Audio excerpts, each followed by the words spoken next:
Bonjour à tous et bienvenue sur un nouvel épisode de Background, votre nouveau format qu'on vous offre pour cette deuxième saison de Backdoor. Avant de vous introduire mon invité du jour, je vais vous faire la propagande habituelle, alors n'hésitez pas à aller nous suivre sur les réseaux que vous retrouverez en description. N'hésitez pas à aimer ce podcast sur la plateforme sur laquelle vous l'écoutez, à laisser des commentaires pour ceux qui sont sur YouTube. Et puis sinon, à nous envoyer des MP si vous avez des recommandations, des critiques, des avis. Nous sommes toujours autant preneurs. Aujourd'hui, mon invité est la fusion entre un joueur de basket des années 90 et un joueur de foot de ces mêmes années 90. Vous pouvez le trouver soit en train d'écrire pour le roster, soit à l'oral sur le podcast Dreamcast Show.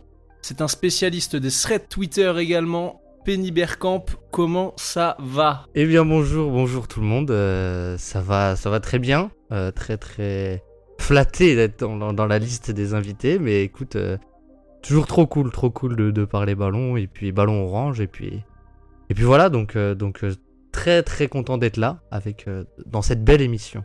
Eh ben merci beaucoup d'être avec nous, ça fait vraiment plaisir de t'avoir, tu es notre deuxième invité. Tu es la deuxième personne qui a bien voulu se prêter au jeu.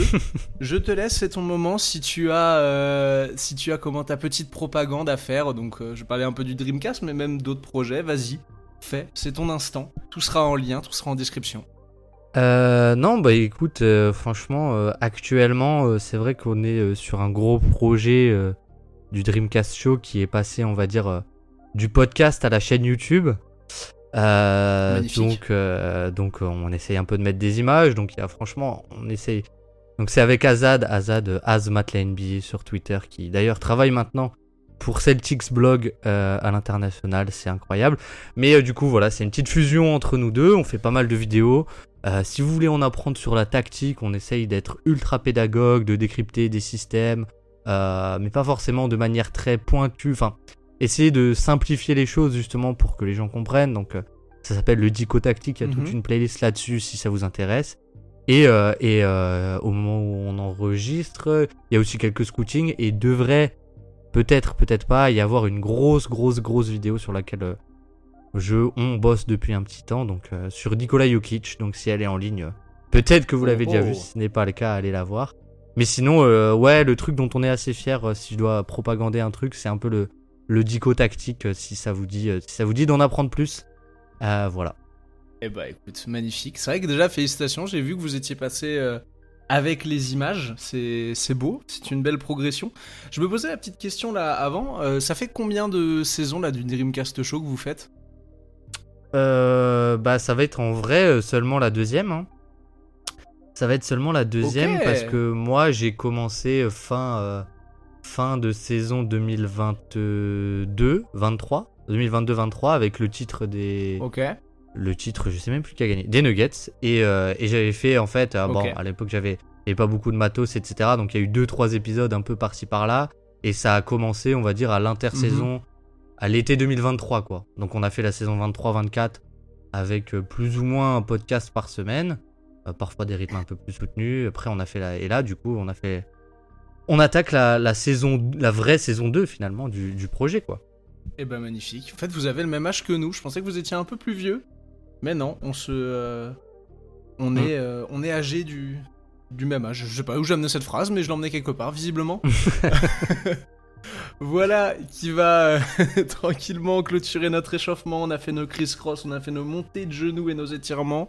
Et je vais rentrer directement dans la première mi-temps avec... la toute première question, est-ce que tu joues ou est-ce que tu as joué au basket, alors que ce soit en club ou sur des playgrounds ? Bah alors, est-ce que j'ai joué ? Évidemment. Évidemment, je pense que c'est un peu obligatoire. Alors moi, du coup, j'ai jamais joué vraiment en club. Parce qu'en fait, moi, je suis un footeux de base. Du coup, c'est un peu aussi pour ça le nom, même si j'en parle moins, j'en parle plus avec mes potes proches. Mais principalement parce que les réseaux sont un endroit abominable pour parler de football, mais bon, c'est encore un autre débat. Okay. Non, mais voilà, moi je suis un footeux et du coup je faisais du foot depuis que j'ai mais je sais même pas, je crois que j'ai commencé à 5 ans, quelque chose comme ça. Et sans dire que j'étais le crack générationnel, etc. je jouais, j'avais un Mhm. plutôt bon niveau, donc en fait, du coup, j'avais un niveau qui me suffisait à prendre du plaisir, on va dire, avec le foot. Ok, Et je donc, vois. j'ai continué le foot, et vu que le basket est arrivé un peu plus tard, bah, c'est vrai que j'ai beaucoup joué, tu vois, Ouais. sur des playgrounds, beaucoup. Notamment, parfois, Ok. un peu celui sur les playgrounds de Strasbourg. Je sais qu'un jour, on a dû jouer ensemble avec Titou en Cronier, et que 2 ans après, on s'est DM sur Twitter, et on s'est dit, tiens, mais c'est marrant, on a vraiment dû jouer ensemble. Mais bon, bref, c'est encore une autre Énorme. petite anecdote qui est marrante. Donc je le salue. Et après, voilà, j'ai joué un peu à l'université, qui était un peu plus du club, mais ça reste Ok. très libre. Et finalement, je trouve que c'est même assez dur. Alors, c'est peut-être moins compétitif ou plus hétérogène, mais c'est assez dur quand t'as la liberté du playground de après basculer sur un truc de club. Je pense que c'est plus facile de faire l'inverse que ce Ah ouais. chemin-là, quoi. Donc voilà. Je suis bien d'accord avec toi sur ça, hein. J'ai commencé sur le playground puis je suis allé en club. C'est pas les mêmes baskets, pas Non, la même non. culture. Ok. C'est même, presque Donc pas même de pas le même basket en sport, hein. club, du basket en. Ouais, on est d'accord, on peut le dire, n'ayons pas peur des mots. Ça va me faire sauter, tiens, sur une question que j'avais pour un peu plus tard, mais tu l'as évoqué. Du coup, t'as une autre discipline sportive qui partage ton cœur de passionné de basket, le foot. Ouais.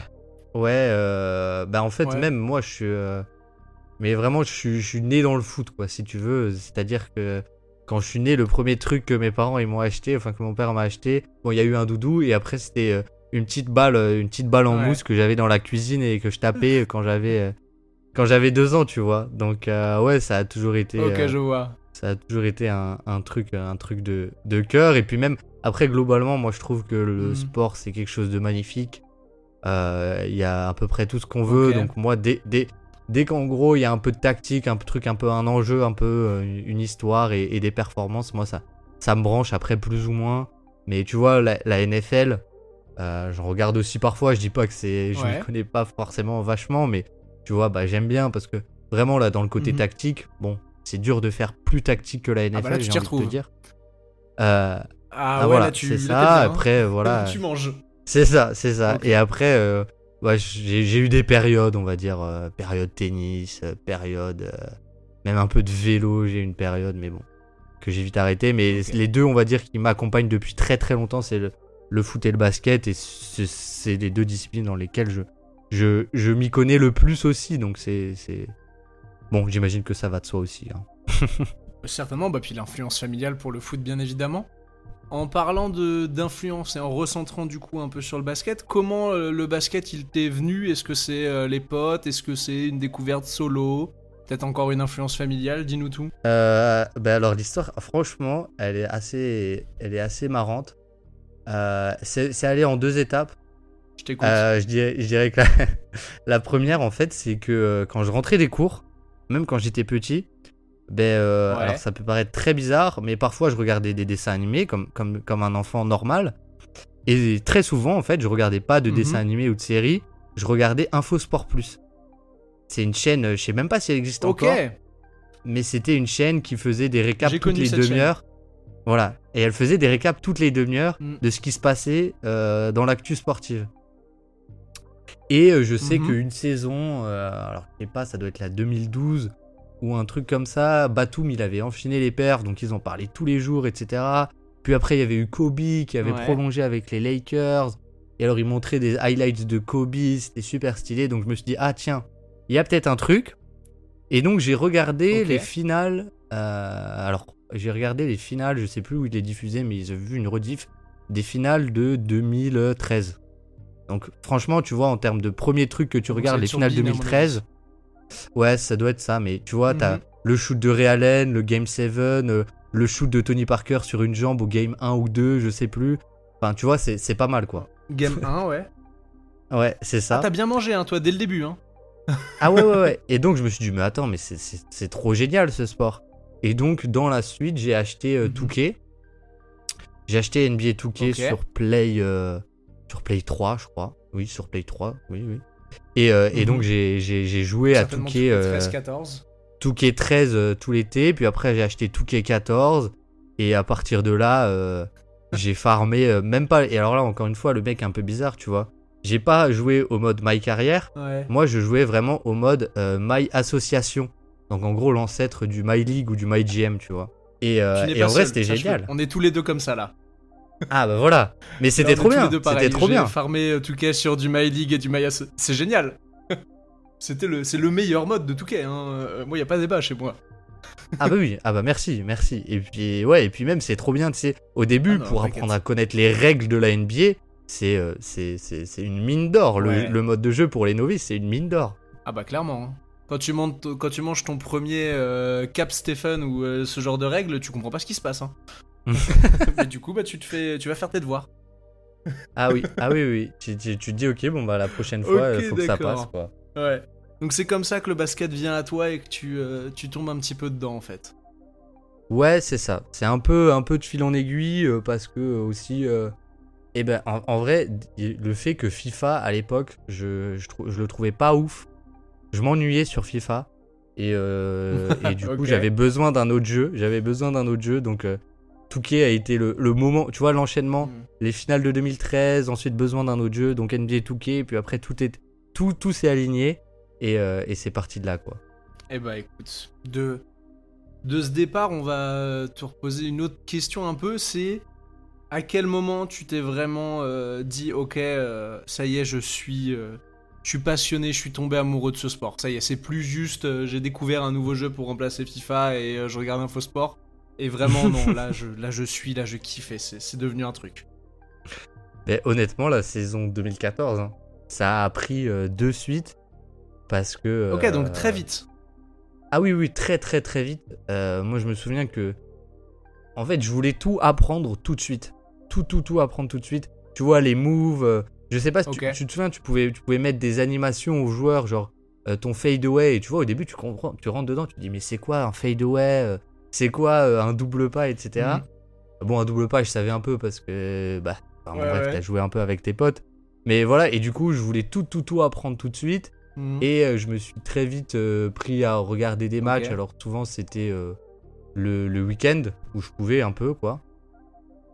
Et puis après tu sais c'est regarder les résultats. C'est ça, et puis regarder les résultats. Et puis après du coup tu rentres, quand tu vas au lycée dans le bus le matin, tu regardes tous les highlights, tu regardes les scores et tout. Et tu ouais, non mais je suis rentré dedans on va dire Ça. dès la première saison, ouais. Ok. Ah ouais, puis après, comme tu disais, c'est vrai que j'ai l'impression, je sais pas si tu veux donner ton âge, tu le donnes si t'as envie ou pas, mais moi les gens le savent, je suis un 2000. Genre, on fait, je pense, aussi partie de la génération qui a pris l'explosion médiatique et réseaux sociaux de la NBA et ça a bien aidé à cimenter des passions. Ouais, oui, bah clairement, oui. On fait partie de la même génération. Pas tout à fait la même année, mais à peu près la même génération. Et oui, après, c'est vrai que, en fait, après, je sais pas quand est-ce que tu définirais la vague médiatique, toi, mais moi, je la définirais plus, tu vois, 2016-17, mais c'est dans le truc où nous, on était déjà dedans et ça nous a, comme tu dis, aidé à cimenter le truc, quoi. Ah ouais, bah. Pour moi, elle démarre pour les plus early à 2013-2014, que souvenir très pur, hein, mais moi je me souviens de la NBA qui casse son crâne sur la série de 27 victoires d'affilée du 8. Donc, Ouais. et pour les autres, oui, Curry a été. Curry est le pinacle de cette explosion médiatique. Oui. Parce qu'il était tellement sans réseaux trop de sociaux. débat, ouais. oui, c'est ça. Ouais, ça marche. Tu nous disais du coup que t'avais un peu joué, mais donc visiblement beaucoup plus sur des playgrounds en université. J'imagine quand même que tu dois avoir un meilleur souvenir quand tu jouais, que ce soit un souvenir de jeu ou un souvenir d'ambiance. Quel est ce moment, si tu veux bien le partager? Forcément, un souvenir où je joue, ou ça peut être juste un souvenir, comme tu dis, une ambiance ou un truc comme ça. Alors, ça peut être un souvenir d'ambiance. Soit tu me dis, je sais pas, un match particulier parce que t'as une action qui t'a marqué. Soit, ouais, une saison ou un moment de playground, t'es avec tes potes, il y a une euphorie, je sais pas. On veut une anecdote d'un truc qui te raccroche au jeu. Ah, mais j'en ai une bien, mais qui est pas direct, enfin, c'est pas moi qui suis dans le feu de l'action, mais elle m'a vraiment marqué.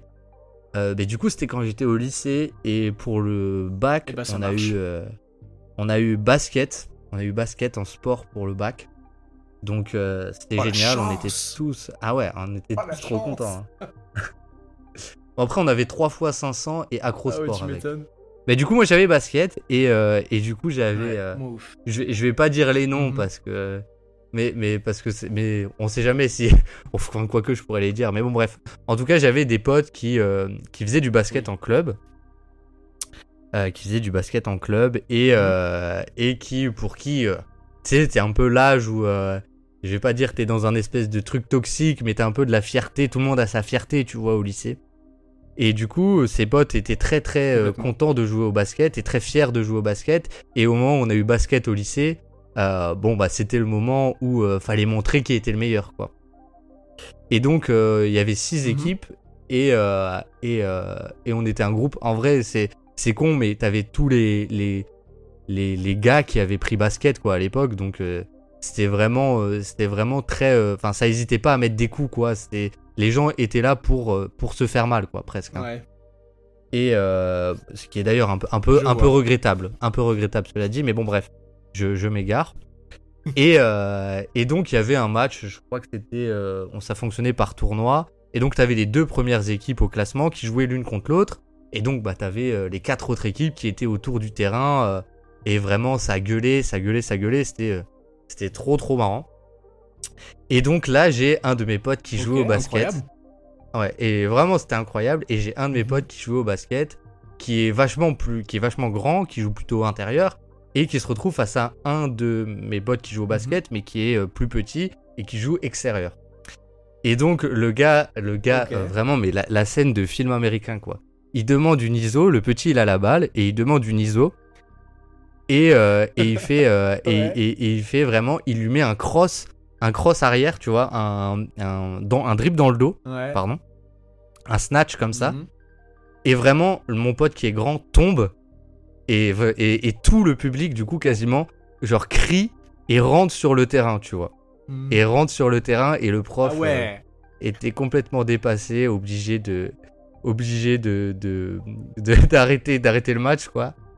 Et donc ouais, ça c'était franchement un de mes moments marquants du basket. J'y ai pensé parce que j'en ai parlé avec un pote la semaine dernière, donc voilà pour la petite anecdote, quoi. Ok. Moment N1 mixtape, playground new-yorkais like. Ouais, c'est ça, où je me suis dit mais c'est pas que dans les films, en fait. C'est pas que dans les films. C'est pas qu'à la télé, je vois. On va continuer sur ça, sur ton rapport au jeu. Quand toi tu joues, et je le sépare vraiment pour l'instant de quand toi tu regardes, on abordera un peu plus tard ton aspect spectateur-consommateur. Quand tu joues, qu'est-ce qui te plaît, qu'est-ce que tu viens chercher quand tu joues au basket ? C'est une super bonne question. Mais je trouve que l'aspect playground a un peu ce côté liberté et créativité qui est assez génial. Qui est assez génial et je vais pas dire inégalable, mais difficilement atteignable. Ce serait pas abusé. Ouais. Inégalable n'est pas abusé. Ouais, voilà. Et il y a ça, et il y a le côté aussi. Et moi, le truc qui me fait kiffer aussi, c'est un peu, je trouve, au basket, et c'est un peu un truc que tu peux retrouver au foot, c'est ce côté synergie collective qui, tu vois, sur une ou deux actions, ça peut, en fait, tu peux avoir un déclic très vite, et tu peux avoir une synergie collective avec des joueurs que tu connais pas forcément d'avant, que je trouve assez génial, et où, tu vois, les profils, et en plus, bon, c'est quelque chose dont on pourra parler, mais les profils, la complémentarité entre les profils est vachement importante, tu vois. Si tu mets, je dis n'importe quoi, mais tu vois Westbrook aux Lakers, c'est Westbrook et LeBron, c'est deux super joueurs et ça marchait pas. Et je trouve que même à petit niveau, t'as ce truc où il te faut des profils complémentaires. Genre moi, quand je suis sur un playground, je ne tire, en fait, je sais pas pourquoi, mais je ne tire quasiment jamais. Et au foot, c'est pareil. Je préfère faire une passe que marquer. Voilà. Et du coup, si tu mets que des joueurs comme moi, on va mettre aucun panier, tu vois. On va mettre aucun panier. Donc moi, c'est vraiment ce côté... oui, vraiment, effectivement. Le côté combinaison de profil et créativité que je trouve vraiment tellement agréable, quoi.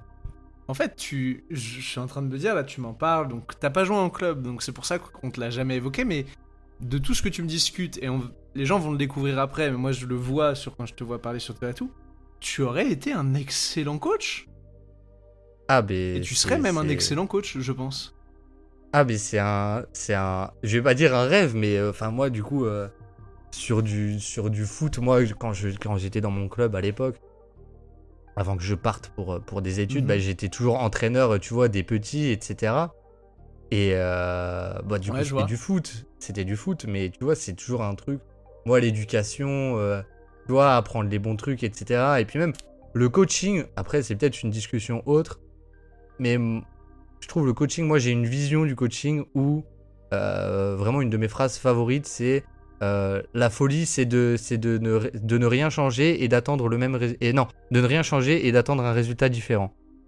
Et tu vois, je trouve ce coaching, il y a ce côté vraiment emprise, un peu savant fou sur une équipe que je trouve tellement cool quoi. Mais du coup, je ne suis pas encore coach, mais qui sait, tu vois, aujourd'hui, on est encore jeune, vu qu'on est de la même génération, ça pourrait arriver, quoi. Ça pourrait arriver un jour. Eh bah écoute, tu vas aller passer ton brevet d'état puis ton diplôme d'état et tu vas aller m'emmener une équipe en Betclic Elite, c'est parti.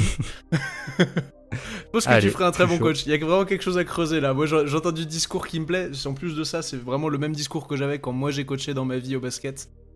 Et sans dire que j'étais un excellent coach, c'est ce qui passe le mieux avec les petits. Oui, avec les grands, c'est aussi c'est un autre sujet, tu vois. Mais t'as un côté aussi où bah, quand t'as des grands, t'as des joueurs beaucoup plus... qui peuvent faire beaucoup plus de choses, etc. Mais bon, bref, c'est pas le même métier. Je suis d'accord, mais ça reste quand même des bases. On parlait de synergie collective, de tactique, etc. C'est quand même des choses que tu retrouves à chaque échelle. Alors, pas dans les mêmes détails, mais le gros est là, on va dire. Passons sur ta partie coaching pour revenir sur le jeu et encore une fois sur toi. Quel est... et pareil, en tant que... en tant que spectateur, parce qu'on l'a pas trop la question après, donc tu pourras y répondre aussi. Mais c'est quoi ton move, ton action préférée ? J'allais dire ton go-to move si tu en as un. Et tu me dis que tu tires jamais, donc peut-être pas un step back à 3 points, mais dis-moi tout.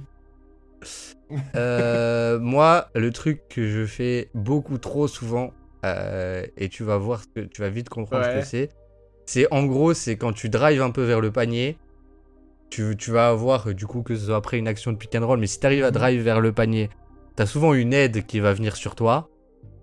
Et moi, c'est vraiment feinter le lay-up et faire une passe dans le dos au gars qui est un peu dans le dunker spot, quoi. Et du coup, souvent, ça passe sur la première action du match, ça passe parfois sur la deuxième, et tu vois, au bout de la troisième, en fait, le gars vient juste plus en aide, et du coup, tu vois, il change un peu son timing, et ça marche plus, quoi. Et soit c'est perte de balle, soit je suis obligé de prendre le lay-up, et limite, il peut me contrer, quoi, mais bon, voilà. Voilà, c'est un peu ça le move que je fais très souvent. Ok. C'est ce que tu kiffes, mais très collectif, très Penny Hardaway finalement, hein, la petite passe dans le dos alors qu'on va au lay-up. Tu ne voles pas ton nom, ton nickname. Et il faut avoir une cohérence, il faut avoir une ligne éditoriale qui soit en accord avec tes principes, tu vois. Bien évidemment. Continuons dans le jeu et dans ce que on a parlé de ce que tu aimais, on va parler de ce que tu aimes un peu moins. Est-ce qu'il y a quelque chose qui t'insupporte dans le jeu, que ce soit un profil de joueur, ou même peut-être du coup une ambiance, je ne sais pas, mais un truc qui t'insupporte en particulier? Ah, c'est trop simple, mais je sais pas, peut-être je pourrais en chercher un autre. Mais vraiment, les joueurs qui cherchent les fautes tout le temps, quoi. Moi, ça me... Surtout, encore plus sur un playground, tu vois. C'est-à-dire, moi, là où je vais jouer la plupart du temps, c'est pas pour qu'un mec, il drive, il tende les bras, ou qu'il fasse 5000 pump fake jusqu'à que le défenseur, il saute, et qu'il se jette dans les bras du défenseur. Tu vois, pour moi, c'est pas trop ça l'ambiance. Mais, d'un autre côté, il y a une partie de moi qui me dit, si tu fais du basket en club, et à tout niveau, bah, provoquer des lancers francs, c'est une qualité énorme. Genre, si tu vois, tu me mets dans la position d'un coach, et que j'ai un joueur qui fait ça, je l'encourageais à le faire plus, tellement c'est rémunérateur, quoi. Donc... mais en tant que joueur, ça a le don, ça m'insupporte un peu, quoi. Ça m'insupporte. Je te comprends totalement. Et puis alors, je n'ai jamais vu dans ma vie, hein, mais faut quand même être une sacrée tête brûlée pour se dire je vais aller jouer les fautes en playground, parce que je sais pas sur quoi t'as joué et comment étaient les règles, mais chez moi, en playground, c'est si ça claque pas, y a pas faute. Donc, faut quand même être un sacré fou furieux.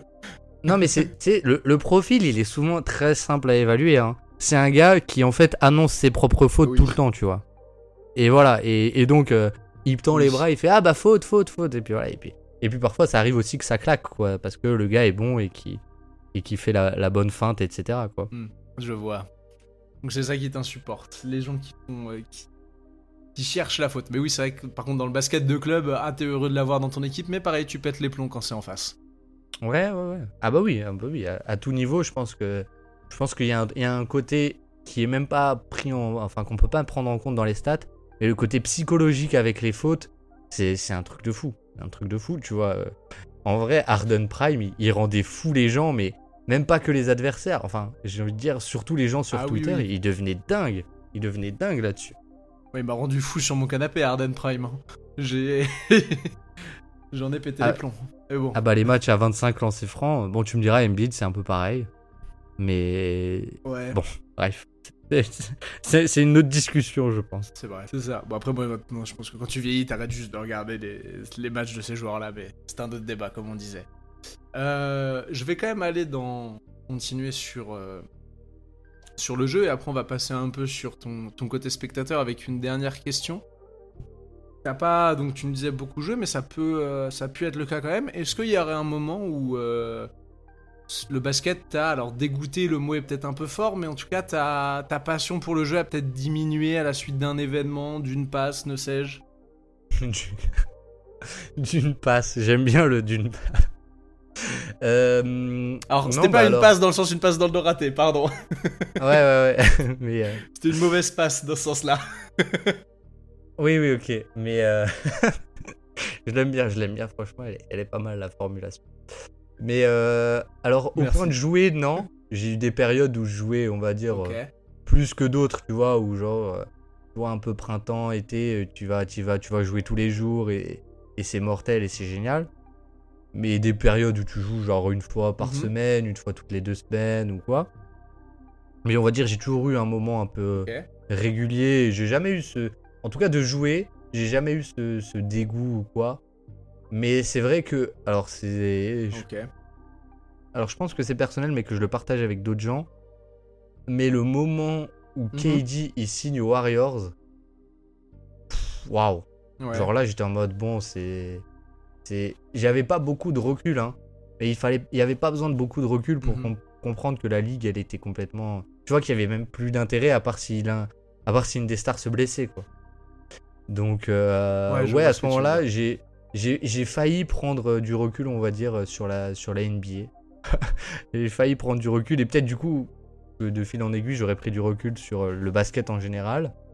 Mais tu vois, l'été 2016, j'ai eu 2 mois, on va dire 2-3 mois, 3-4 mois même, très off avec le basket et la NBA, ouais. Bah franchement, je ne peux que comprendre ce que tu dis parce que je vais relate à ce que tu dis en tant qu'à l'époque énorme fan de LeBron James et des Cleveland Cavaliers qui venaient de réaliser l'exploit. Si j'avais pas joué au basket en club et que j'avais pas déjà découvert la WNBA à cette époque, je pense que j'aurais été comme toi à me dire mais à quoi bon suivre? Genre c'est bon, ils ont flingué le jeu. Mais tu sais que... Attends, mais j'ai une anecdote là-dessus pour te dire à quel point ils ont flingué le jeu.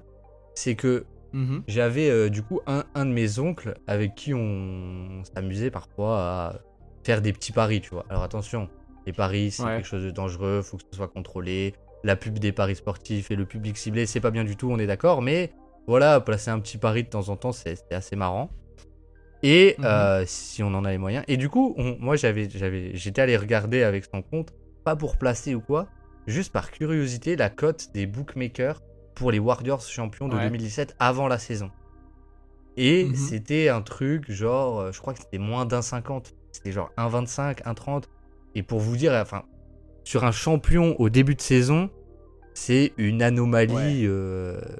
C'est un truc qui doit pas arriver, quoi. Et c'est pour te dire à quel point, tu vois, pour ceux qui n'ont pas de repères, pardon, mais peut-être qu'il y en a qui n'ont pas de repères, et tant mieux. Mais tu vois, c'est genre un Manchester City qui joue contre Ipswich Town, tu vois. Bon, c'est de ça dont on parle. C'est de ça dont on parle. Et là, on parlait des Warriors avec la NBA, quoi. Donc, avec les 82 de régulière à encore s'envoyer. Voilà, c'est ça. Et les 16 victoires en playoff à aller chercher, quoi. Bon, voilà. Je vois. Mais en vrai, ça se comprend. Hein, pour pareil, tu disais t'as été un joueur 2K. Alors je sais pas si tu jouais avec tes potes ou si tu faisais que du contre l'ordi. Mais nous, il y a eu très vite cette règle de si tu prends les Warriors sur 2K, bah tu dégages en fait, t'es pas fun.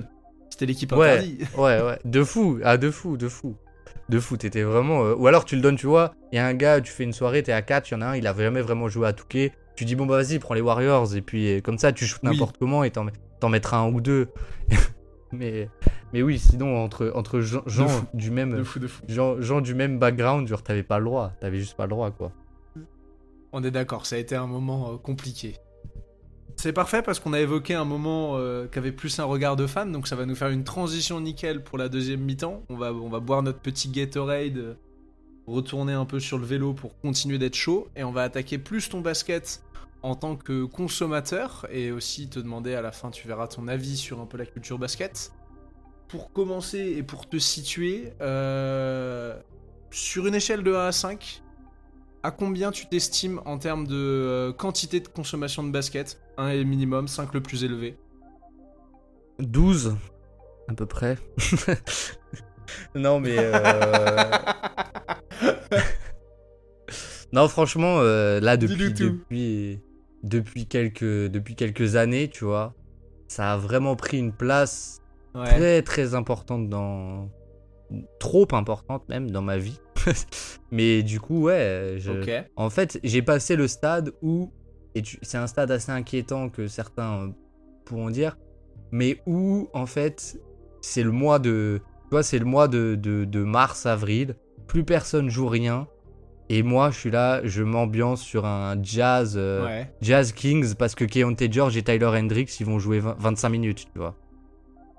J'ai passé ce stade-là, et en vrai, voilà. Furieux. Non, mais je pense que le compliment que ça veut dire. Ouais, mais tu vois, tu passes un peu dans le truc vraiment de passion, tu vois, où j'en regarde, c'est rare, en tout cas, une fois que la régulière commence, c'est rare les jours où je regarde pas un match au moins, quoi. Au moins, et franchement, souvent, c'est beaucoup plus, quoi. Ce que j'allais te demander ensuite, c'était du coup en termes de journée, donc tu disais un match, et après peut-être du contenu additionnel, on va dire. Ouais. J'ai pas de fréquence régulière, on va dire, j'ai pas de routine avec la NBA. Mais parce qu'en fait, j'ai un emploi du temps assez changeant. Donc, tu vois, il y a des soirs où je dois me coucher tôt, il y a des soirs où je peux me coucher tard.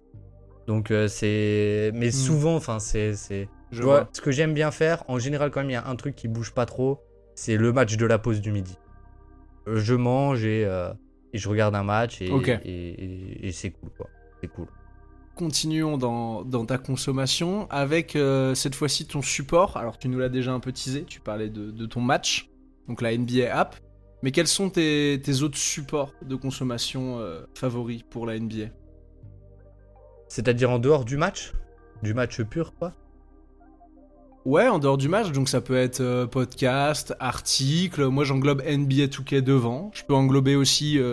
les compiles de highlights ou les gens qui font, comme toi, de la dissection d'action. Bah ouais. Beaucoup. Du podcast. Pas mal de podcasts. C'est vrai que je trouve que c'est un truc tellement chouette au quotidien, tu vois. Genre, tu vas à la salle, tu mets un podcast. T'as un peu de transport, tu mets un podcast. T'as un peu de voiture, tu mets un podcast. C'est cool, j'ai mes petits repères, j'ai mes petits podcasts. Au final, pas tant que j'écoute sur le basket, mais du coup, au final, ça me convient bien. Après, il y a quelques chaînes que j'aime bien, mais je peux les recommander, mais c'est c'est du basique, hein. C'est du Thinking Basketball, c'est du Hoop Vision, c'est du j'aime pas trop B-Ball Breakdown perso. Pourtant c'est un coach, mais je sais pas trop pourquoi je l'aime pas trop. Mais voilà, c'est plus des chaînes américaines. Mais c'est vrai que moi, on va dire peut-être où je diffère d'un fan un peu normal, c'est que si tu prends le curseur entre drama et jeu, je vais être beaucoup plus orienté vers le jeu, tu vois. Et la narrative, ce que représente un titre, c'est des choses qui sont réelles, hein. Ce que représente un titre en tant que fan d'Enix, je peux pas vous... Enfin, oui, un titre des Knicks, ça représenterait énormément de choses. Mais c'est quelque chose qui a... Voilà, c'est quelque chose de très personnel et qui a consommé, écouter quelqu'un qui me dit oui, le titre il représente ça, ça m'intéresse moins que quelqu'un qui me dit ah là, tu vois, ils ont joué ce système parce que la défense en face elle est comme ci, elle est comme ça. Ou ah tiens, Cooper Flag, pourquoi c'est le futur numéro 1 draft? Parce qu'il a ça, et ça le différencie des autres. Et ouais, moi c'est plus, on va dire, tout ce qui touche au jeu, de proche ou de loin, mais le plus proche possible, quoi. Eh ben, parfaite transition pour l'une des prochaines questions. C'est que j'allais te demander qu'est-ce que tu cherches du coup quand tu consommes du basket. On l'a compris, pas forcément le drama et donc pas forcément le spectacle, le divertissement, mais dis-nous, t'es très attentif au système certainement, mais peut-être d'autres choses dans le jeu qui nous échappent. Oui, après moi, tu vois, quand il y a des dramas, je trouve ça quand même rigolo. Je suis pas froid, je ne suis pas un robot. Je trouve ça marrant. Mais non, moi c'est plus, ouais, c'est ce que je trouve fascinant. Il y a deux choses que je trouve fascinantes du coup. Hein, on va faire la liaison. C'est le développement des joueurs. Le développement des joueurs, c'est-à-dire que ce soit les jeunes joueurs, comment d'une année à l'autre ils ont progressé, sur quoi ils ont progressé. Tiens, ils ont développé un nouveau move. Pourquoi ils ont développé ce nouveau move? Est-ce que ce nouveau move, il est juste joli à l'écran ou est-ce que c'est vraiment un move qui est efficace et qui maîtrise? Et aussi le développement de joueurs dans un autre sens, et peut-être que c'est encore plus passionnant, c'est la réinvention des joueurs. Enfin, l'utilisation vraiment propre des joueurs. Vas-y. Un exemple un peu con, mais c'est... un peu con, qui est simple, mais c'est Aaron Gordon, qui est beaucoup cité. Mais tu vois, Aaron Gordon, c'est devenu il est passé d'un des joueurs que j'aimais le moins à un joueur que je trouve peut-être pas un de mes joueurs préférés, loin de là, mais un joueur que je trouve ultra valuable et au profil vraiment intéressant et qui est devenu un joueur que j'aime bien. Et il y a plein de joueurs comme ça. Tu vois, en ce moment, si tu veux qu'on en parle, si tu me permets un aparté, mais RJ Barrett, moi je trouve ça fascinant. Fais ce que tu veux. La relation avec RJ Barrett, t'en penses quoi toi de RJ Barrett en tant que Knicks? Alors, moi il n'y a pas que en tant que Knicks, parce que moi RJ Barrett c'est l'un de mes amours de compilation quand il est à Montverde en high school. Donc ça fait très longtemps. Je pense que j'aime énormément ce que propose RJ Barrett depuis qu'il est à Toronto. Alors, je vais pas trop m'aventurer parce que j'ai pas regardé beaucoup de contenu. Je l'ai vraiment un peu suivi de loin la saison dernière. Mais je suis quand même content de voir ce qu'il montre depuis qu'il est parti des Knicks et comment il a l'air de nouveau s'épanouir. Ouais. Mais tu vois, la relation que moi j'ai avec RJ Barrett, c'est un peu la même que toi. Ouais, vas-y, pardon. Non, j'allais dire, je sais plus ce que j'allais dire, donc vas-y, j'ai perdu ce que je voulais dire, j'attendais ta réponse. Non mais RJ Barrett, moi, du coup, ouais, tu vois, t'as les compiles à Montverde, t'as l'histoire qui est cool, c'est le neveu de Steve Nash, c'est un gaucher, il va à Duke avec Zion et Cam Reddish à l'époque, et à Duke, moi je le regarde et tout, et j'aime beaucoup le profil qu'il peut avoir finalement. Bon, j'ai sans doute fait des erreurs de jeunesse en le... tu vois, moi, si je me rappelle mon board, j'avais Zion en 1 et j'avais RJ Barrett devant Ja Morant. Tu vois. Mais j'aimais beaucoup le passing et donc quand si on va là-dessus, moi c'est incroyable. Vas-y. Dis-nous tout, t'es obligé là maintenant de nous en dire plus. Alors, moi, RJ, j'étais tellement obnubilé et pas objectif que pour moi, RJ Barrett était à la sortie de Duke un basketteur bien plus intéressant que Zion Williamson. Je voyais un potentiel immense en RJ Barrett, bien plus grand que ce que je voyais en Zion. Oui, ok. On s'est enflammé, d'accord. D'accord, on s'est enflammé. Et donc, comme moi, quand il tombe au Knicks, tu te dis, oh, le coup royal, quoi. Ça y est, c'est lui. Bon, ça se disait pas à l'époque, mais c'est him, tu vois. C'est celui qui va remettre les Knicks sur la map, quoi. C'est trop bien. Et au final, tu vois, tu regardes, je crois, il fait quoi? Il fait 4 saisons. Il y a presque pas de progression. Il y a une utilisation qui est pas terrible. Ça marche pas avec Thibodeau. Même défensivement, tu vois. Le début de saison avec Kemba et Evan Fournier, quand on le met sur le point d'attaque et qu'il se fait détruire par absolument tous les meneurs adverses, waouh, ça m'a saoulé.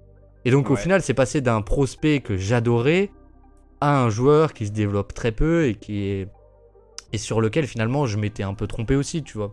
Moi j'aimais beaucoup le passing de RJ Barrett, mais bon, bref. On pourrait, franchement, si tu me réinvites, on fait un épisode de RJ Barrett, je te fais 4 heures sur RJ Barrett.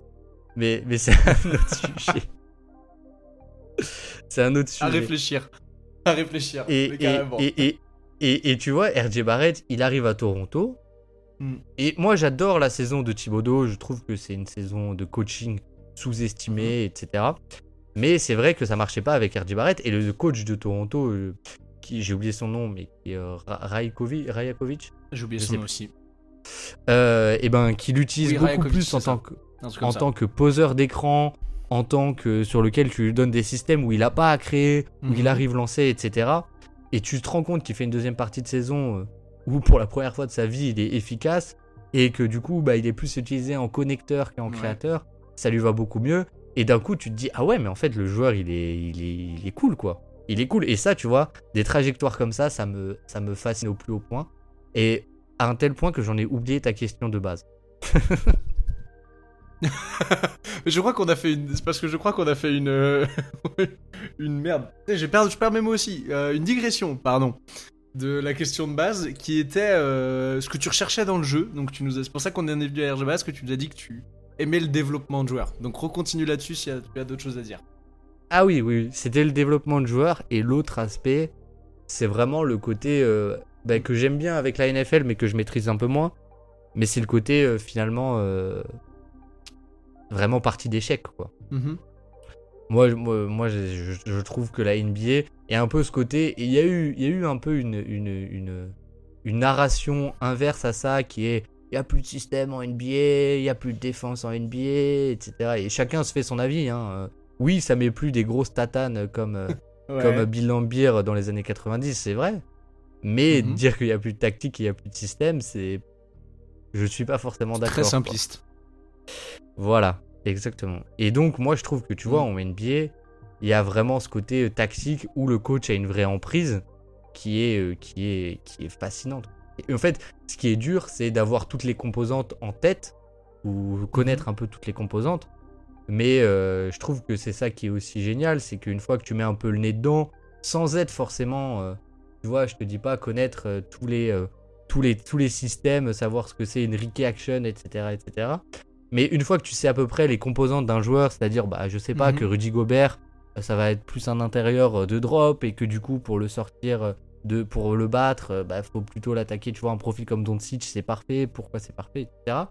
Je trouve ça génial, quoi. Et alors après, les contre-moves, là, c'est les playoffs, là, c'est le paroxysme, là. Là, je dors plus, je rate plus un match, et c'est génial, quoi. Je vois. Ok, d'accord. Donc c'est ce que tu viens de chercher. C'est très...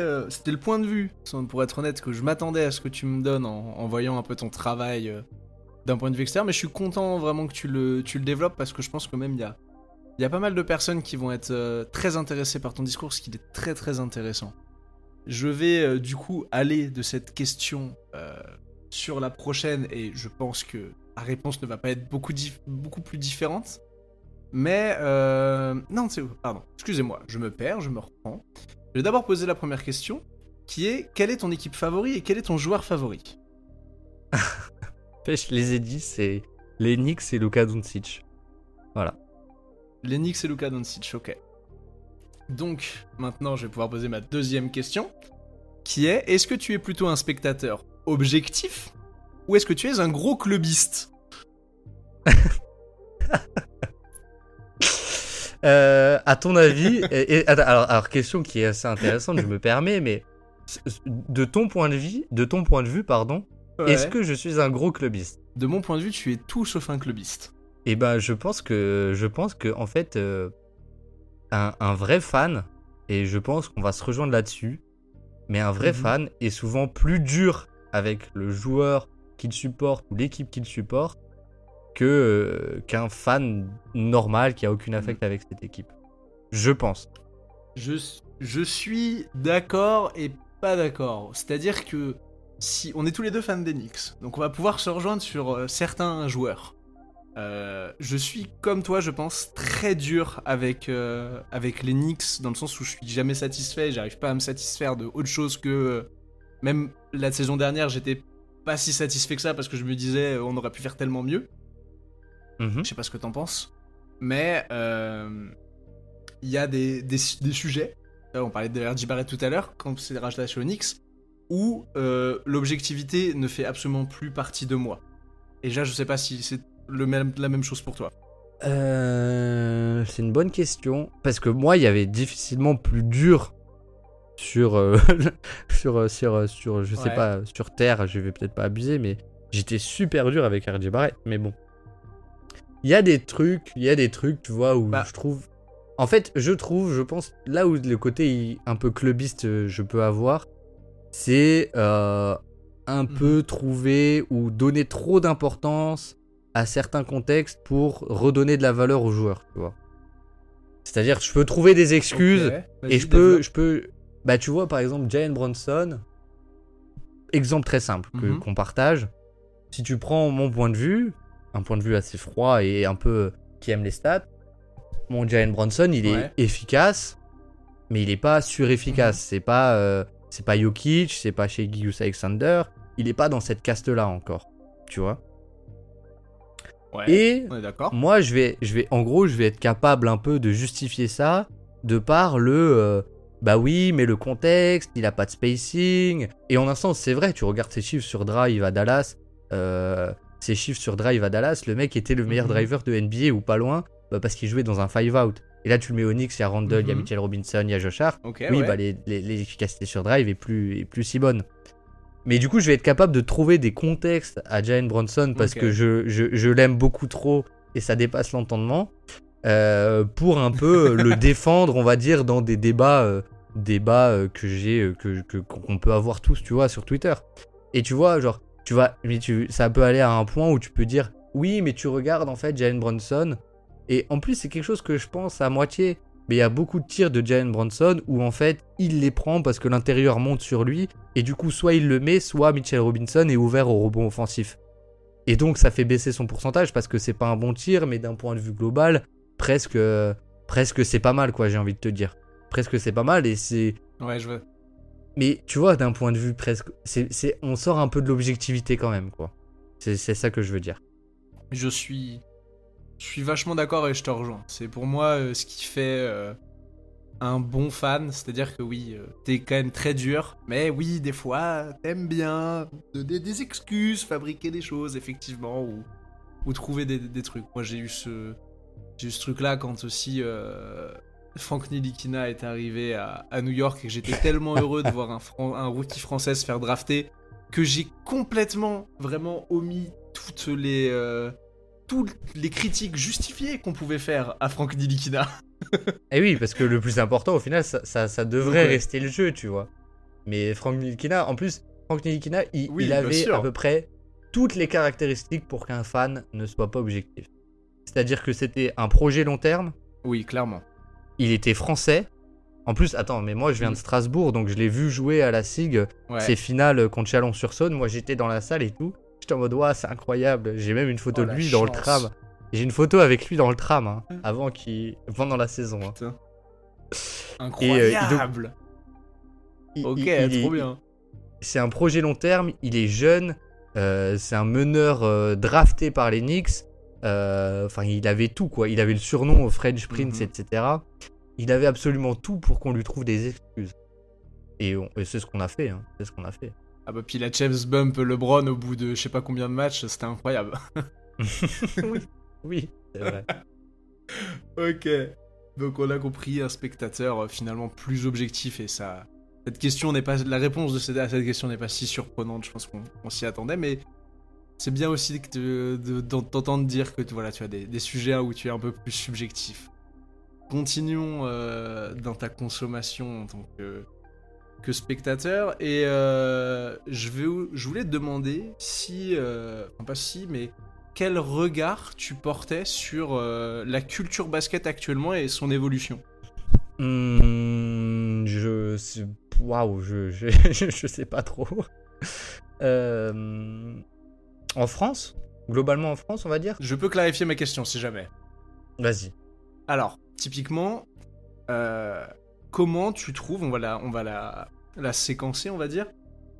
Quel est ton regard sur le développement de la culture basket en France actuellement et même le développement de la commu basket en France, qu'elle soit NBA d'ailleurs ou pas forcément NBA, si vous suivez ou si tu suis d'autres championnats. Ok. Justement, sur les autres championnats, je la trouve géniale.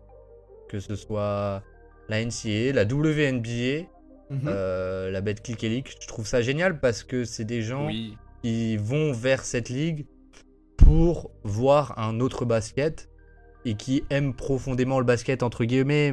C'est peut-être pas que ceux qui... En plus, moi, je regarde 80% de NBA, donc je vais pas dire que j'aime pas le basket.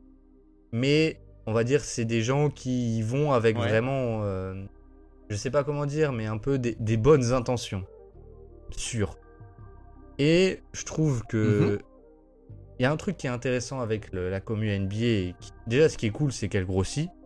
Ça, c'est assez indéniable et c'est trop cool, quoi, de voir ce sport qui est... Quand même, la NBA, je pense, c'est la meilleure ligue du monde à suivre, quoi.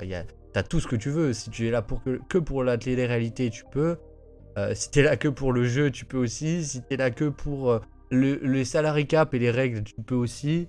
On est d'accord. On peut tout avoir. On est bien d'accord. Donc, on est plus et c'est cool. Mais c'est vrai qu'elle est de plus en plus scindée en deux, je trouve. Et ce qui est cool, c'est que je trouve, il y a de plus en plus, et c'était aussi, je pense, une volonté de ma part, tu vois, au début, mais de plus en plus de comptes qui parlent de jeu, finalement. Qui parlent de jeu vraiment, on va dire, pur et dur. Et ça, je trouve ça génial. Et ce qui est aussi super cool, et on en avait parlé, du coup, petite pub, c'est pas du tout le moment, mais avec Guillaume Vizadeh, qui est coach de l'équipe de France U20. Vas-y. Il y a un podcast si ça vous intéresse.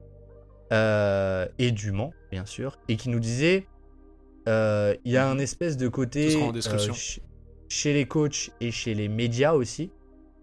Surtout chez les médias, pas forcément chez les coachs, pardon, mais surtout chez les médias, qui ont peur en fait de parler de termes trop compliqués et de perdre une partie de l'audience. Et c'est une peur qui disait qu'il n'est pas forcément super fondée, quoi. Enfin, sur quoi on se base pour dire ça? Et je sais pas. Mais bon, bref, je m'éloigne un peu du propos, mais mon avis, c'est que il y a une partie qui est cool. Un bout de réponse, mais vas-y.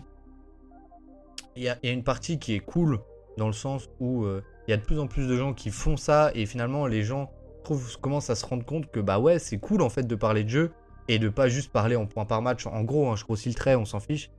Et après, de l'autre côté, t'as aussi une partie qui est un peu plus là pour pas le drama, mais tu vois, et je respecte complètement ça. Chacun consomme la NBA comme il veut, encore une fois. Mais il y a aussi une grosse partie qui est là pour, on va dire, faire des mèmes. Et c'est drôle. Moi, je like beaucoup de mèmes sur la NBA. C'est super drôle, mais c'est vrai qu'elle est beaucoup plus importante, on va dire. La commu Van est beaucoup plus importante que la commu... elle est plus accessible aussi. Oui, voilà, c'est ça. Et alors le problème, moi j'ai aucun problème à ce que les deux cohabitent, même si dans mon monde idéal à moi ce serait l'inverse, évidemment en termes d'audience. Mais le vrai problème, c'est quand les deux commus se rencontrent. Et ça, en fait, ce qui est chaud, c'est que les deux commus ont, je trouve, beaucoup de mal à vivre ensemble. Je suis d'accord. Et donc voilà un peu mon avis, mais dans l'ensemble, moi je trouve ça chouette. Après, en fait, vu que je suis que dans la commu jeu, on va dire un peu, si je sépare et que je simplifie vraiment, tu vois, la commu que moi j'ai, avec laquelle j'interagis, les gens que je suis, à qui je réponds, qui me répondent, c'est que des gens mais super bienveillants. Et franchement, je me suis rarement fait insulter, quoi. Je me suis fait insulter une fois. C'est quand j'ai dit que Paolo Banchero devait pas être All-Star. Mais bon, ça, c'est encore aussi un autre sujet. Un fan du Magic énervé. Ouais, c'est ça. Mais je vais un peu, je vais un peu relate à ce que tu disais. Déjà tu parlais là du podcast où tu disais qu'on avait souvent la peur d'avoir des termes un peu trop compliqués. Et je vais rejoindre un peu avec le côté van et peut-être que je vais faire un lien qui n'existe pas et que je dis que de la merde. Si c'est le cas, je t'invite à me contredire et je vous invite, vous qui écoutez, à ne pas hésiter à aller en MP pour me donner votre avis. Mais je pense qu'on a, et moi je l'ai vu en étant sur Twitter très tôt, début 2014 et tout, une commu NBA un peu plus ancienne qui aurait peur d'une certaine, le terme on l'utilise souvent, mais footixation de la commu NBA et qui, à défaut complet, en fait, a l'impression que les nouveaux sont forcément des gens qui viennent chercher l'information très simple, très brute, très drama, etc. Et que malheureusement, du coup, ça a tendance à brider certains créateurs de contenu un peu dans la veine de ce que tu fais toi, un peu plus jeu et technique. Bah, je pense que en vrai, ce qui est drôle, c'est qu'il y a un parallèle, enfin, il y a une espèce de relation dans les deux sens où, tu vois, la commu foot, tout le monde dit ouais, il y a une NBAisation de la commu foot où maintenant on parle plus que de double-double, 10 buts, 10 passes dans la saison, etc., etc. Et moi, je trouve surtout qu'il y a une footixation de la NBA, tu vois, en mode où aujourd'hui on dit ouais, mais Embiid il met 35 points par match. Ok, super, mais dans ce cas, on fait quoi? On fait le classement des meilleurs joueurs du celui qui met le plus de points à celui qui en met moins. Bon, bah, je suis pas forcément sûr, quoi. Je suis pas forcément sûr, tu vois, ou genre, Rudy, il est surpayé. Alors, c'est un débat qu'on peut avoir parce qu'il met 12 points par match.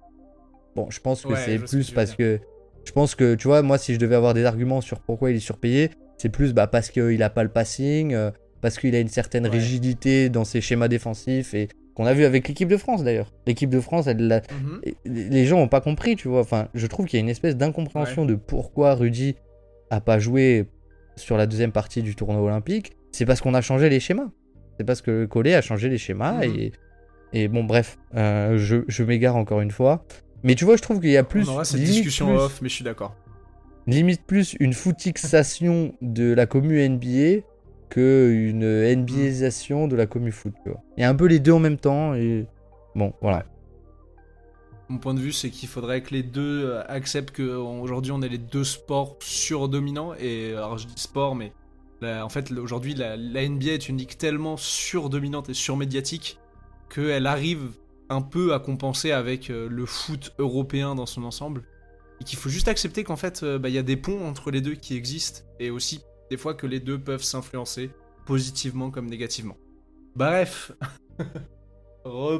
retournons aux questions et à notre match, à notre structure. J'ai encore deux questions, une question qui était prévue et une question que le dernier invité de Backdoor, donc je te la dirai après, de Background, pardon, je te la dirai après, t'a posé directement. Mais avant ça... Avant ça, comment est-ce que tu vois ta relation avec le basket évoluer sur les prochaines années? Je dois faire mon scénario de rêve ou mon scénario réaliste ou mon scénario... Ce que tu veux. Tu peux faire full manifesting et me dire que tu te veux dans 5 ans en train de faire de l'analyse sur NBA TV. Ce que tu veux, vas-y, dis-moi tout. Tu peux me faire les trois à la fois. Alors... ouais, moi, ce que j'aimerais, c'est juste continuer à... En vrai, c'est simple. C'est continuer à aimer la NBA, aimer le basket. Et ce qui est génial avec la NBA, mais c'est encore un autre sujet, je pense que c'est pour ça que j'aurais toujours un peu ce côté passion, c'est le côté à quel point je trouve les évolutions vont vite. Tu vois ? Genre, les évolutions de jeu vont vite. C'est-à-dire que... Tu vois, le truc du 3 points, t'as l'impression que c'était il y a 2 jours et au final c'était il y a 10 ans, quoi. Enfin, c'est déjà dépassé, quoi. Ouais, je vois ce que tu veux dire. Le truc du tir à 3 points. Et ça c'est génial. La révolution 3 points comme on l'entend, ouais. Voilà, c'est déjà passé, c'est déjà, tu vois, c'est plus d'actualité, quoi, j'ai envie de te dire. Et donc ouais, en fait, moi j'espère juste que dans 5 ans, j'aurai toujours un peu cette flamme animée et que du coup je continuerai à faire du contenu. Après que le contenu il soit, tu vois, ici, toujours sur ma petite chaîne, qu'il soit, j'en sais rien, en plateau télé ou une chaîne de télé ou un gros média s'est dit oh tiens, et si on faisait de la tactique et... Parce qu'en vrai, ça peut intéresser les gens, qui sait, et du coup ils m'ont contacté, et ben, ça ce serait le rêve, que ce soit, tu vois, peut-être sur une autre plateforme qui n'existe pas encore, j'en sais rien, mais voilà, on va dire continuer à avoir cette flamme allumée, quoi. Ça marche. Et bah, on te le souhaite de tout cœur, que tu continues à avoir cette flamme allumée et que ça puisse évoluer dans le sens que tu veuilles et même dans peut-être un sens auquel tu n'as pas encore pensé mais qui sera que positif pour toi et ta passion. Et bah merci beaucoup, c'est très très gentil. C'est normal. On va passer avec la question posée par l'invité précédent. Et alors, j'en profite, mais du coup, ça va devenir une chronique normalement officielle. Donc, merci beaucoup, c'est génial. Monsieur Grégoire MBV, d'avoir posé cette question. Et c'est la question qu'il voulait te poser.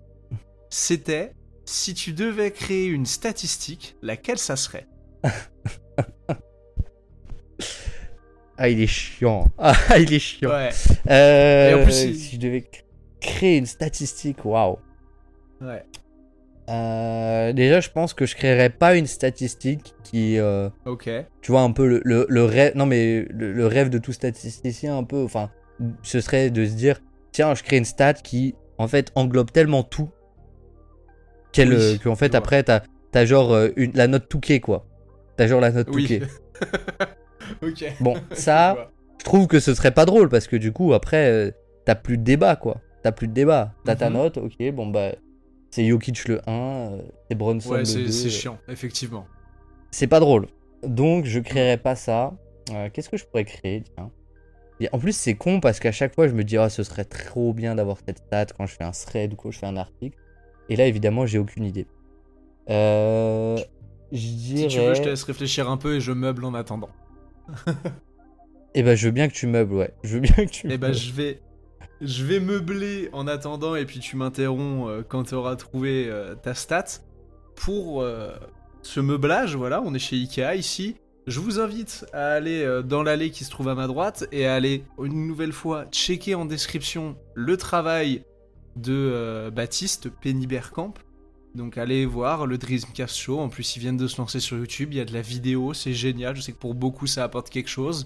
Allez checker aussi son Twitter, là où il fait des threads, allez checker les articles qu'il peut écrire sur le roster, et même de manière globale, allez checker le roster, et je relance une invitation un peu informelle qui avait été faite par Greg dans l'épisode précédent, où si vous avez envie vous aussi d'écrire ou d'avoir du retour, parce que vous avez décidé de vous lancer pour parler contenu basket, eh bien n'hésitez pas à aller solliciter le roster, c'est peut-être aujourd'hui l'une des communautés les plus bienveillantes qu'on a dans la communauté basket France, donc allez-y, n'hésitez surtout pas.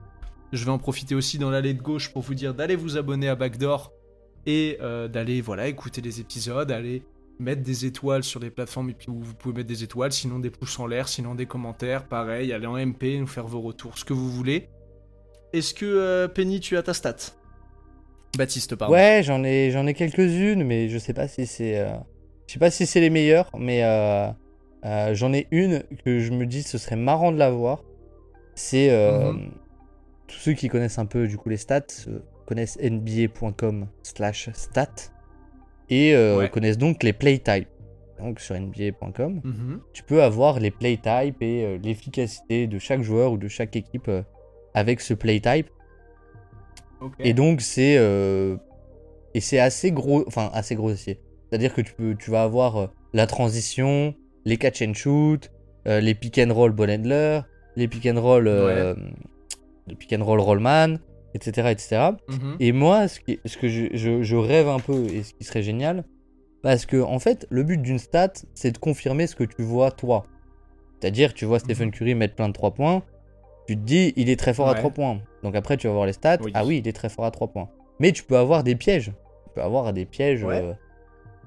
des pièges où ton œil te dit, ah, ça c'est pas mal parce que le move est joli. Et au final, bon, il est pas si fort, tu vois. Bon, j'ai pas d'exemple, mais tu vois, je sais pas. On a compris l'idée, t'inquiète. Voilà, c'est ça. Il y a des pièges. Et donc, moi, ce que j'aimerais bien, tu vois, c'est dans les systèmes qui sont joués, dans les systèmes de jeu, c'est-à-dire un double drag, un Spain pick and roll, avoir finalement la fréquence de ces systèmes joués. Parce que tu vois, moi je vais dire ah ouais, c'est une équipe qui je vais avoir, en fait, on va souvent dire c'est une équipe qui fait de l'ISO avec les Clippers. C'est possible, tu peux vérifier combien de fois ils jouent de l'ISO. Même si c'est combien de fois une action est finie par une ISO et c'est pas vraiment combien de fois ils jouent une ISO vraiment, mais bon, bref, là, je chipote. Mais du coup, tu vois, tu pourrais avoir des tendances où moi j'ai envie de te dire visuellement, j'ai l'impression que les Mavs ils jouent beaucoup de double drag du coup, des doubles écrans, c'est-à-dire t'as Luka Doncic qui vient et qui prend 2 écrans. Mais tu vois, au final, j'en sais rien. Je sais pas s'il le joue tant que ça, tu vois. Et donc, ce serait trop bien d'avoir ça avec un certain nombre de systèmes, etc., etc. Mais du coup, c'est pas vraiment une... Je sais pas si ça compte comme une stat, tu vois, mais... Pour moi, c'est une stat. Voilà. Ça te donne un chiffrage sur une action du jeu, donc bon. Ouais. Et sinon... je ne sais plus trop. Je ne sais plus trop, mais j'avais plein d'idées. Avec lesquelles j'ai déjà parlé avec Greg, donc je sais pourquoi il m'a posé cette question. Ok, ça marche. Est-ce que je ne sais pas qui sera l'invité suivant. C'est-à-dire que c'est peut-être que c'est moi qui vais l'interviewer, peut-être que ce sera Baptiste qui l'interviewera. Mais quoi qu'il en soit, si tu avais une question à poser comme ça à quelqu'un qui fait partie de la commu basket, laquelle ce serait? Si tu l'as en tête, sinon si tu l'as pas en tête, tu peux skipper. Ah, c'est trop marrant. Ah non, je veux participer. Du coup, je peux inventer une question, mais je ne sais même pas pour qui, c'est ça? C'est ça. Je ne sais pas à qui elle sera posée, toi. Tu n'avais pas ce luxe qu'avait Grégoire de savoir qui était le prochain. Ah oui, ok. Moi, très chère personne.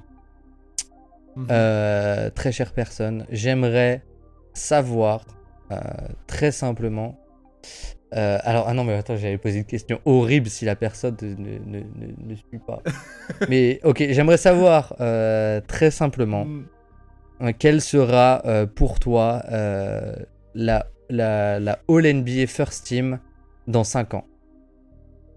C'est-à-dire, alors la All-NBA First Team des joueurs de moins de 25 ans.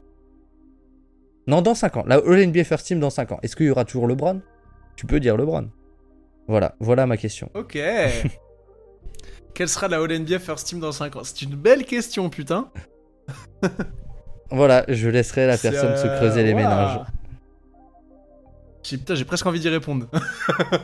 Bah vas-y, réponds, c'est marrant. Ce serait marrant. Dans 5 ans? Est-ce que tu mets Wemby déjà? Alors, dans 5 ans, en All-NBA First Team, je vais faire un truc, je vais péter mon crâne. Mais il y a Wemby en pivot.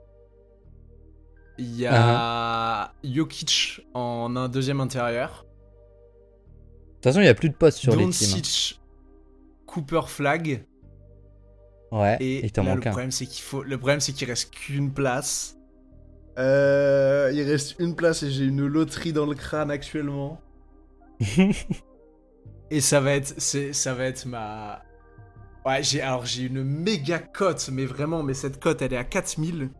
Il faut la jouer. J'arrive pas à me décider. Joue la 4000, joue la cote à 4000. Mais c'est une cote qui n'a aucune objectivité, par contre. Hein. Vas-y. Brice James.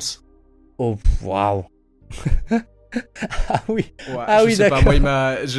Moi, je suis amoureux de Brice James sur les vidéos que je vois depuis quelques temps. Donc le petit frère de Bronny, hein, pour ceux qui savent pas. Le petit frère de Bronny, le deuxième, ouais. Ok. Bah, écoute, Brice a une place tout particulière dans mon cœur. Je ne sais pas pourquoi d'ailleurs, mais bon. J'aime bien, il y a des paris, il y a un peu de tout, c'est stylé. Ouais, Cooper Flag est un autre pari, mais il y a des mecs un peu plus logiques. Mais bon. On verra et je poserai cette question à la prochaine personne. Ouais, Jokic, Doncic. Bon, Jokic peut-être un peu vieilli, mais Doncic, je pense qu'il sera toujours là. Il y aura 30 piges pépère. Ouais, mais on verra bien. Eh bah écoute, moi, je n'ai plus de questions. Donc c'était un plaisir de t'avoir avec nous et que tu te prêtes à cet exercice. J'espère que tu as apprécié. Et bah écoute, c'était vraiment trop cool. On a parlé de beaucoup de choses. J'ai vraiment pas vu le temps passer, donc vraiment un super concept. Moi, je pense que du coup, là, au moment où on tourne, il n'y a pas les épisodes de sortie. Mais j'écouterai volontiers les autres épisodes parce que vraiment, c'était un super moment passé avec toi. Eh ben merci beaucoup, ça fait très plaisir, ça me touche énormément. Ça nous touche d'ailleurs, je vais passer par le nom de Baptiste, mais je sais qu'il sera très touché aussi par ça.